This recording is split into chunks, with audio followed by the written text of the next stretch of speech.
Hi hello ನಮಸ್ಕಾರ ವಿದ್ಯಾರ್ಥಿಗಳೇ. ಈ ಒಂದು ವಿಡಿಯೋದಲ್ಲಿ ಏನು ನೋಡ್ಕೊಂಬರೋಣ ಅಂದರೆ ಏರ್ ಫೋರ್ಸ್ ಏನಿದೆ ನೋಡಿ, ಎಕ್ಸಾಮ್ ಎಷ್ಟು ದಿನ ನಡೆಯುತ್ತೆ, ಹಾಗೆ ಎಕ್ಸಾಮಲ್ಲಿ ಎಷ್ಟು ಏರ್ ಫೋರ್ಸ್ 2026ರಲ್ಲಿ ಎಷ್ಟು ವೇಕೆನ್ಸಿ ಇವೆ, ಹಾಗೆ ಯಾವ ರೀತಿ ಸೆಲೆಕ್ಷನ್ ಆಗ್ತದೆ ಕಾಸ್ಟ್ ಮೇಲೆ.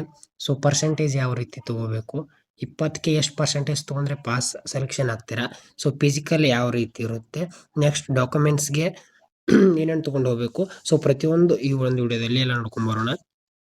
ಹಾಗಾಗಿ ನಿಮಗೆ ಯಾವ ಸಬ್ಜೆಕ್ಟ್ ಯಾವ ರೀತಿ ಓದಬೇಕು, ಎಕ್ಸಾಮ್ ಈಸಿ ಇರುತ್ತಾ ಟಫ್ ಇರುತ್ತಾ, ಸೊ ಪ್ರತಿಯೊಂದು ಈ ಒಂದು ವಿಡಿಯೋದಲ್ಲಿ ನೋಡ್ಕೊಂಬರೋಣ.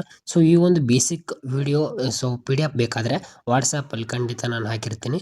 ಸೊ ನೀವು ವಾಟ್ಸಪ್ಪಲ್ಲಿ ಹೋಗಿ ಸೆಲೆಕ್ಷನ್ ಪ್ರೊಸೆಸ್ ಏರ್ಫೋರ್ಸ್ ಅಂತ ಇದೊಂದು PDF ಇರುತ್ತೆ, ಸೊ ಡೌನ್ ಮಾಡ್ಕೊಳ್ಳಿ. ಸೊ ಮೊದಲನೇದಾಗಿ ನೀವು ನೋಡೋದಾದರೆ ಏನು ನೋಡ್ತಿದ್ದೀರಾ ಅಂತಂದರೆ, ಇಲ್ಲಿ ನೋಡಿರಿ ಎಕ್ಸಾಮ್ ಎಷ್ಟು ದಿನ ನಡೆಯುತ್ತೆ. ಸೊ ಪ್ರತಿಯೊಬ್ಬ ವಿದ್ಯಾರ್ಥಿಗಳಿಗೂ ಸೊ ಡೌಟ್ ಇರುತ್ತೆ, ಅಂದರೆ 2 ದಿನ ನಡೆಯುತ್ತೆ, 1 ವಾರ ನಡೆಯುತ್ತೆ, ಒಂದು ದಿನ ನಡೆಯುತ್ತೆ, ಆ ಥರ ಇದೆ. ಸೊ ಆ ರೀತಿ ಅಲ್ಲ. ಸೊ 1 ರಿಂದ 2 ದಿನ ನಡೆಯುತ್ತೆ. ಇಂಡಿಯನ್ ಏರ್ಫೋರ್ಸ್ ನಾನ್ ಕಾಂಬಿನೆಂಟ್ ಅಂದರೆ 1 ರಿಂದ 2 ದಿನ ನಡೆಯೋ ಎಲ್ಲ ಇದೆ ಎಕ್ಸಾಮ್ ಇದೆ. ಸೊ ಹಾಗೆ ಫಿಸಿಕಲ್ ಕೂಡ, ಮೆಡಿಕಲ್ ಕೂಡ. ಸೊ ಮಲ್ಟಿ ಡೇಸಲ್ಲಿ ಅಂದರೆ 2 ರಿಂದ 3 ದಿನದಲ್ಲಿ ಸೊ ಫೈನಲ್ ಆಗಿ ಸೊ ಪ್ರತಿಯೊಂದು ಕಂಡಕ್ಟ್ ಅವರು ಮಾಡ್ತಾರೆ. ಸೊ ಎಕ್ಸಾಮ್ ಕ್ಲಿಯರ್ ಆಯಿತು. ಸೊ ನೆಕ್ಸ್ಟ್ ಮುಂದೆ ಹೋಗೋಣ. ಆಮೇಲೆ ಎಕ್ಸಾಮ್, ಈಗ ನೀವು ಎಕ್ಸಾಮ್ ಹೋಗಿ ಬರೆದ್ರಿ, ಎಕ್ಸಾಮ್ ಪಾಸ್ ಆಯಿತು. ಸೊ ಫಿಸಿಕಲ್ ಯಾವ ರೀತಿ ಇರುತ್ತೆ ಅಂದರೆ, ಸೊ ನೀವು ಫಿಸಿಕಲ್ ನೋಡಿದ್ರೆ 1.6 ಕಿಲೋಮೀಟರ್ ಇನ್ 6:30 ಮಿನಿಟ್ಸಲ್ಲಿ ಓಡಬೇಕು. ಓಡಾದ್ಮೇಲೆ ಸಿಟಪ್ಸ್ ತೆಗಿಬೇಕು, ಪುಲ್ಲಪ್ಸ್ ತೆಗಿಬೇಕು, ಸ್ಕ್ವಾಡ್ಸ್ ತೆಗಿಬೇಕು. ಸೊ ಇದು 20 ಇದು ಆರಾಮ್ ಪಾಸ್ ಆಗ್ತೀರಾ. ಸೊ ಇದನ್ನು ನೀವು ತೆಗಿತೀರಾ. ಇನ್ನು ತೆಗೆದ್ಮೇಲೆ ನಿಮ್ಗೆ ಡೌಟ್ ಬರೋದೇನು ಅಂದರೆ 2025ರಲ್ಲಿ ಎಷ್ಟು ವೇಕೆನ್ಸಿ ಕರೆದಿದ್ರು, ಸೊ ಅದನ್ನ ನೋಡ್ಕೊಂಬರೋಣ ಮೊದಲು. ಸೊ ನೋಡಿ, ಹಾಗೆ 2025ರಲ್ಲಿ ಅಂದರೆ ಹೋದ ವರ್ಷ ಎಷ್ಟು ಕರೆದಿದ್ರು ಅಂದರೆ, ಏರ್ಫೋರ್ಸ್ ಅವರು ಒಂದು ಪೋಸ್ಟು ಹೇಳೋದಿಲ್ಲ ನಾನ್ ಕಾಂಬಿನೆಂಟ್ ಬಗ್ಗೆ, ಯಾಕಂದರೆ ಇದು ಆಫ್ಲೈನ್ ಮೂಲಕ ಇರುತ್ತೆ.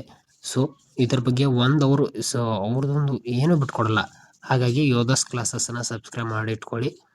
ವಿಡಿಯೋ ಕಡೆ ಬರೋಣ. ಹಾಗಾಗಿ ನಮಗೆ ಅಂದಾಜು ಮಾಹಿತಿ ಪ್ರಕಾರ ಸೊ ನೋಡಿ, ಏನಿಲ್ಲ ಅಂತಂದ್ರೆ 1,000ಕ್ಕೂ ಅಧಿಕ ಹುದ್ದೆಗಳನ್ನು ಕರೆದಿದ್ದಾರೆ. ಸೊ ಇದು ಅಂದಾಜು, ಸೊ ಇದು ಕನ್ಫರ್ಮೇಷನ್ ಅಲ್ಲ. ಓಕೆ, ಹಾಗೆ ಈ ವರ್ಷ 2026ರಲ್ಲಿ ನೋಡೋದಾದರೆ ನೋಡಿ, ಸುಮಾರು 1,000ದಿಂದ 2,000 ಪೋಸ್ಟ್ಗಳು ಸೊ ರಿಕ್ರೂಟ್ಮೆಂಟ್ ಆಗ್ತವೆ, ಡಿಪೆಂಡ್ ಆಗುತ್ತವೆ. ಹಾಗೆ ನೋಡಿ, ಮಿನಿಮಮ್ ಎಸ್ಟಾಬ್ಲಿಷ್ಡ್ ಅಂದರೆ 500 ಪೋಸ್ಟ್ ಅಂದರೆ ಮಿನಿಮಮ್ ಇರ್ತವೆ. ಮಿನಿಮಮ್ ರೇಂಜ್ ನೋಡೋದಾದರೆ 500ರಿಂದ 2,000 ತನಕ ನಿಮಗೆ ಪೋಸ್ಟ್ಗಳು ಈ ವರ್ಷ ಕರೆದಿದ್ದಾನೆ. ಸೊ ಅದನ್ನು ಅವ್ರು ಯಾವ ರೀತಿ ಎಲ್ಲೂ ಹೇಳಿಲ್ಲ, ಯಾವ ವೆಬ್ಸೈಟಲ್ಲೂ ಸಿಕ್ಕಿಲ್ಲ. ಸೊ ಅದು ಬಿಡಿ. ಸೊ ಕಟ್ ಆಫ್ ಮಾರ್ಕ್ಸ್ ನೋಡೋಣ. ಕಟ್ ಆಫ್ ಮಾರ್ಕ್ಸ್ ನೀವು ನೋಡೋದಾದರೆ ನೋಡ್ರಿ, ಸೊ ಇದರಲ್ಲಿ ಮೇನ್ ನಿಮಗೆ 20 ಪ್ರಶ್ನೆಗಳು ಬರುತ್ತೆ. ಕಟ್ ಆಫ್ ಮಾರ್ಕ್ಸು 20 ಪ್ರಶ್ನೆಗಳಲ್ಲಿ ನೋಡಿ, ಅಂದಾಜು ಕಟ್ ಆಫ್, ಇದು ಕಟ್ ಆಫ್ ಅವರು ಯಾವ ರೀತಿ ಹೇಳೋದಿಲ್ಲ.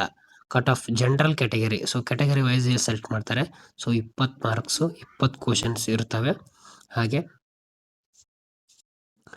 ನೋಡಿ, ಜನರಲ್ ಅವರು 12ರಿಂದ 15 ಮಾರ್ಕ್ಸ್ ತೊಗೊಳ್ಬೇಕು 20ಕ್ಕೆ.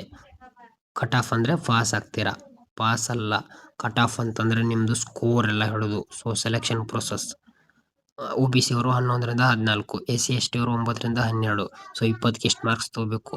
ಸೇಫ್ ಸ್ಕೋರ್ ನೋಡೋದಾದ್ರೆ ನೋಡಿ, ಸೇಫ್ ಸ್ಕೋರ್ ಬಂದು 15ರಿಂದ ಪ್ಲಸ್ ಮಾರ್ಕ್ಸ್ ಬಂದರೆ ಸೆಲೆಕ್ಷನ್ ಚಾನ್ಸ್ ತುಂಬ ಉತ್ತಮ ಆಗಿರುತ್ತೆ. ಸೊ ಪರ್ಸೆಂಟೇಜ್ ಪ್ರಕಾರ ನೋಡೋಣ. ಸೊ ನೋಡಿ, ಒಂದು ಸೆಕೆಂಡ್, ಪರ್ಸೆಂಟೇಜ್ ನೋಡೋದಾದರೆ ಯಾವ ರೀತಿ ಇದೆ ಅಂತಂದರೆ ನೋಡ್ರಿ, ವೇಕೆನ್ಸಿ ಮತ್ತು ಅಪ್ಲಿಕೇಶನ್ಸ್ ಮೇಲೆ ಡಿಪೆಂಡ್ ಆಗಿರುತ್ತೆ. ಸೊ ನೀವು ಯಾವ ಪ್ಲೇಸ್ಗೆ ಹಾಕಿರ್ತೀರ ಅಲ್ಲಿ ಅದರ ಮೇಲೆ ಡಿಪೆಂಡು. ನೋಡಿ, 15ರಿಂದ 20 ಅಂಕ ಬಂದರೆ 70ರಿಂದ 85% ಆಗ್ತದೆ. 13ರಿಂದ 14 ಮಾರ್ಕ್ಸ್ ಬಂದರೆ 40ರಿಂದ 60 ಚಾನ್ಸ್ ಆಗುತ್ತದೆ ಪರ್ಸೆಂಟೇಜ್. 10ರಿಂದ 12 ಮಾರ್ಕ್ಸ್ ಬಂದರೆ 20ರಿಂದ 35% ಆಗುತ್ತೆ. ಸೊ ಬಿಲೋ 10 ಬಂದರೆ ಲೋ ಚಾನ್ಸ್ ಇರುತ್ತೆ. ಓಕೆ, ಇದೊಂದು ತಿಳ್ಕೊಂಡ್ರಿ. ಇನ್ನು ನಿಮಗೆ ಬೇಸಿಕ್ ನಾಲೆಜ್ ಅಂತಂದರೆ ನಾವು ತಿಳ್ಕೊಳ್ಳೋದಾದರೆ, ಸೊ ಈ ಎಕ್ಸಾಮ್ ಸಾಮಾನ್ಯವಾಗಿ ನೋಡಿ ಈಸಿ ಟು ಮಾಡ್ರೇಟ್ ಇರುತ್ತೆ. ಅಂತಂದರೆ basic English, general knowledge, day life questions ಇರ್ತವೆ. ಹಾಗೆ ಡಿಫಿಕಲ್ಟಿ ಲೆವೆಲ್ ನೋಡ್ತಿದ್ರೆ ಇಂಗ್ಲೀಷ್ ಈಸಿ ಆಗಿರುತ್ತೆ, GK ಈಸಿ ಪ್ಲಸ್ ಮಾಡ್ರೇಟ್ ಇರುತ್ತೆ, ಓವರ್ ಆಲ್ ಆಗಿ ಈಸಿ ಇರುತ್ತೆ. ಸೊ ಟೋಟಲ್ ಆಗಿ ನೋಡೋದಾದ್ರೆ ನೀವು 10th ಬೇಸ್ ಮೇಲೆ ಆರ್ಮಿ ಯಾವ ರೀತಿ ಬರೀತಾರಲ್ಲ ಆ ರೀತಿ ಇರುತ್ತೆ. ಡೌಟ್ ಏನಿದೆ, ಈ ಒಂದು PDF ಪ್ರತಿಯೊಂದು ಡೌಟ್ಗೂ ಉತ್ತರ ಖಂಡಿತ ಇದೆ. ಈ ಒಂದು PDF ವಾಟ್ಸಪ್ನಲ್ಲಿದೆ, ಚೆಕ್ ಮಾಡ್ರಿ. ಏನಾದರೂ ಡೌಟ್ ಇದ್ರೆ ಕಾಮೆಂಟ್ ಮಾಡಿ ತಿಳಿಸ್ರಿ. ಸೊ ಈ ಒಂದು ವಿಡಿಯೋಸ್ ತುಂಬ ಯೂಸ್ಫುಲ್ ಆಗುತ್ತೆ. ಸೊ ಇನ್ನು ಅಡ್ಮಿಟ್ ಕಾರ್ಡ್ ಬಂದಿಲ್ಲ ಅಂತ ಕೆಲವು ವಿದ್ಯಾರ್ಥಿಗಳು ಹೇಳ್ತಿದ್ದಾರೆ. ಸೊ ಅಡ್ಮಿಟ್ ಕಾರ್ಡ್ ಬಂದೇ ಬರುತ್ತೆ. ನೀವೇನಾದರೂ ಅಪ್ಲಿಕೇಶನ್ ಸಲ್ಲಿಸುವಲ್ಲಿ ಸೊ ನಿಮ್ಮದು ಆಧಾರ್ ಕಾರ್ಡ್ ಆಗಿರ್ಬೋದು, 10th ಮಾರ್ಕ್ಸ್ ಕಾರ್ಡ್ ಆಗಿರ್ಬೋದು, ಏನಾದರೂ ಮಿಸ್ಟೇಕ್ ಆಗಿದ್ರೆ ಕ್ಯಾನ್ಸಲ್ ಆಗೋ ಚಾನ್ಸಸ್ ತುಂಬ ಇರುತ್ತೆ. ಯಾಕಂದರೆ ಇದು ನಾನ್ ಅಪ್ಲಿಕೇಶನ್ ಅಂತಂದರೆ ಪೋಸ್ಟ್ ಮೂಲಕ ಹಾಕೋದಿರೋದ್ರಿಂದ ಸೊ ಆಗ್ಬೋದು. ಆಮೇಲೆ ಕ್ಯಾರೆಕ್ಟರ್ ಸರ್ಟಿಫಿಕೇಟ್ ಇಲ್ದವರು ಪೊಲೀಸ್ ಸ್ಟೇಷನ್ಗೆ ಪೊಲೀಸ್ ಅಲ್ಲಿ ಕ್ಯಾರೆಕ್ಟರ್ ಸರ್ಟಿಫಿಕೇಟ್ ಕೊಡ್ತಾರೆ, ಅಲ್ಲಿ ತೊಗೊಂಡೋಗಿ ಅದಿಲ್ಲ ಅಂತಂದರೆ ಸೊ ಡೊಮೆನ್ಸಿಯಲ್ ರೆಸಿಡೆನ್ಸಿ ತೊಗೊಂಡೋಗಿ ಡಾಕ್ಯುಮೆಂಟ್ಸ್ ಬಗ್ಗೆ ನೋಡೋದಾದರೆ ಸೊ ಮೇನ್ ನಿಮ್ದು ಎಕ್ಸಾಮ್ ತೊಗೊಂಡು ಹೋಗ್ಬೇಕಾಗಿರೋದು ಒಂದು ಪೆನ್ನು, ಆಮೇಲೆ ಒಂದು Aadhaar card, hall ticket, photo, domicile residency certificate, ಆಮೇಲೆ ಆಧಾರ್ ಕಾರ್ಡ್ ಜೊತೆಗೆ ಕ್ಯಾರೆಕ್ಟರ್ ಸರ್ಟಿಫಿಕೇಟ್ ಇದ್ದರೆ ಕ್ಯಾರೆಕ್ಟರ್ ಸರ್ಟಿಫಿಕೇಟು, ಅದ್ರ ಜೊತೆಗೆ ಲೈಸೆನ್ಸ್. ಆಮೇಲೆ ಸೊ ಇಷ್ಟು ತೊಗೊಂಡು ಹೋಗಿ ಸಾಕು. ಸೊ ಓಕೆ, ಏನಾದ್ರು ಡೌಟ್ ಇದ್ದರೆ ಸೊ ಮೆಸೇಜ್ ಮಾಡಿ. Thank you for watching.